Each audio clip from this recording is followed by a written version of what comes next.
Me të ndërprerë seanca e kuvendit pas hedhjes së gazit lotësjellës nga opozita, të gjithë deputetet, pozit e opozit lëshuan sallën. Opozita vazhdoi edhe në korridor me hedhjen e gazit lotësjellës.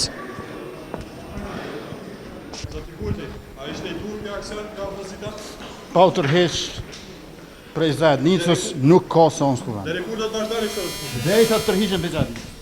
Zoti Grabov se për shumë këtë situatë. S'ka kurfar komenti. Kjo bëri që të shtohet numri pjesëtarëve të sigurisë së kuvendit. Por pavarësisht këmbgulësisë së opozitës për ta bllokuar mbajtjen e seancës së rregullt, kryetari i kuvendit Kadri Veseli vendosi që ta vazhdojë seancën në një sallë të improvizuar, në të cilën morën pjesë vetëm deputetet e koalicionit qeverisës, pasi ata të opozitës nuk u lejuan nga sigurimi i kuvendit që të merrnin pjesë në të. Kush ju ka dhënë urdhër? Shoj rrugën se po du me shku në seancë. Sërish opozita përdori gaz lotësjellës, por as kjo nuk e zbrapsi sigurimin e kuvendit.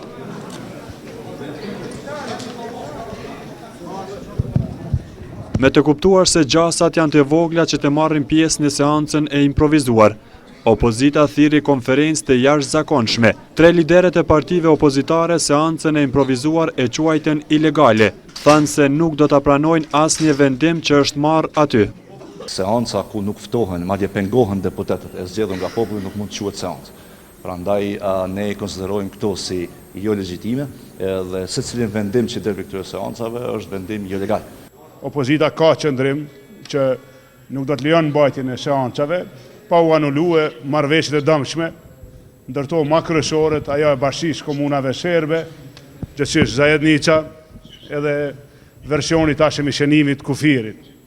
Parlamenti i Kosovës gati edhe 2011 në këtë situatë, që është në funksion të organeve politike partijake, sepse deputetet gati edhe 2011 asnjëherë s'kan mujtë me luajtur rolin e të përfaqësuesit popullit, sepse kanë qenë vazhdimisht në presion. Dhe kjo që po ndodh kështu praktikisht e shpërfaq mirë se Kosova ka një kohë gjatë që s'ka një parlament të një vendi sovran. Opozita tha se pushteti po e përdor policin për të arritur qëllimet e veta. Policia e Kosovës sot ka qenë e dhunshme ndaj deputetëve për t'i penguar ata përshkuar në korridorët dhe sallat e kuvendit të Republikës së Kosovës.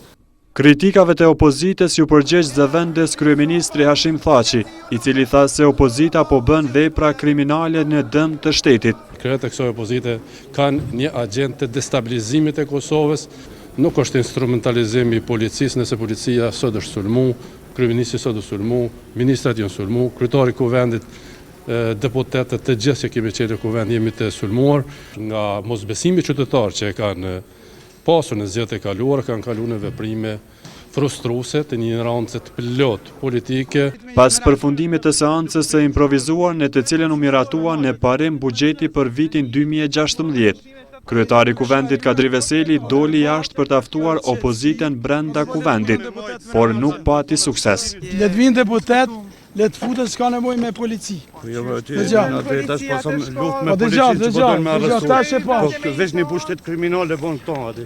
Kjo s'është normale aty.